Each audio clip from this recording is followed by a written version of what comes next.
cook frozen hamburgers using the Range Mate, I added a little oil to the bottom because I'm going to put some onions in there. I found that it cooks a little better when you preheat it, so I'm going to put the onions in there for a couple minutes before I add the burgers.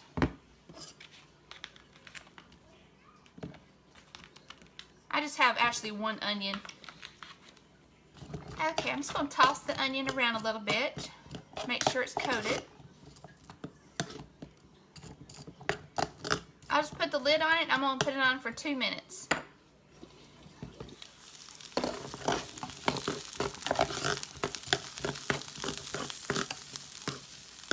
Alright.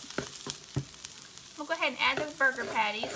These are some burgers that I made a little while back using the Burger Master. I did a little video on those. Now I patted them out real lightly. I don't like my burgers real dense and dry, so they may fall apart. I don't know. We're going to see. Alright, just kind of move the onions to the side. I'm going to put the lid on it and I'm going to cook it for 4 minutes. Okay, I want to check it at the 2-minute mark because I don't want the onions, I want to make sure they get stirred around. I don't want them to get burnt. And they look fine. Spread them out a little bit better. Okay, and I'm going to continue on with the other 2 minutes.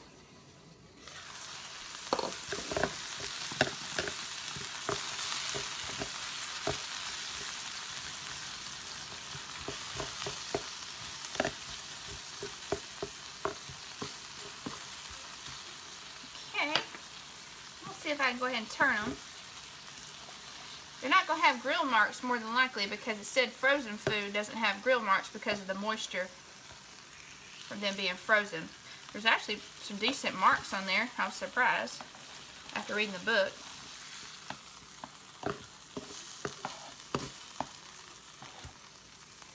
Alright. Yeah, actually has some grill marks. It said not to expect them.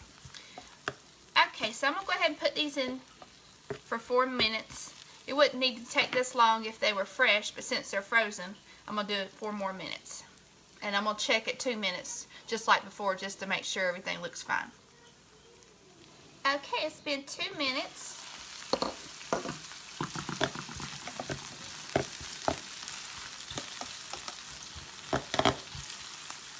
Onions are looking good.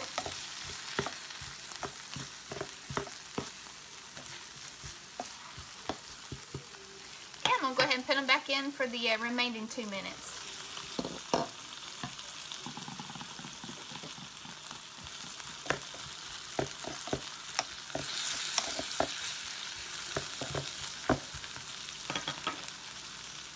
Okay, I'm going to do a quick check on the temperature.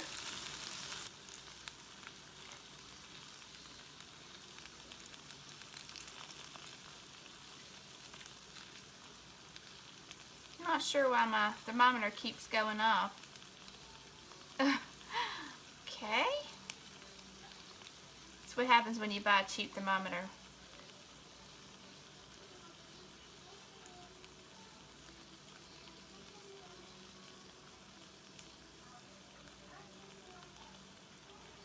Okay, I'm going to go ahead and put them back in. Something's wrong with my thermometer. I'm going to go ahead and put them back in for another 2 minutes. Oh, also, to let you know, you want to make sure you wash your utensils, especially if you're still handling it while they're not completely done, which I've already done. Okay, not sure what's going on with my thermometer. It keeps cutting off on me. Pretty certain they're done just by looking at them. There's no more, where it looks like blood's running out.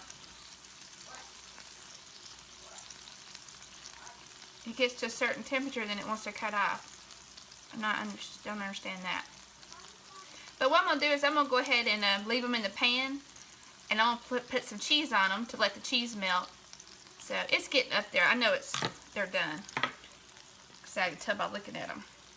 I'm going to place some cheese on them and just put the lid on it and let the heat, residual heat, melt the cheese. Okay, it's been a couple minutes.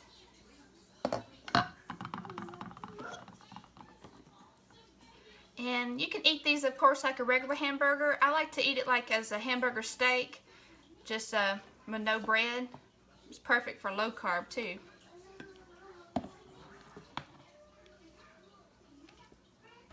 And I forgot to mention the other day, it's got little feet on the bottom. I don't know if you can see it without me spilling it. Anyways, you don't have to have any type of pot holder or anything. The bottom, it won't mess up your counter. And of course the edging, you can hold on to it with no problem also. Okay, there you have it. Thanks a lot.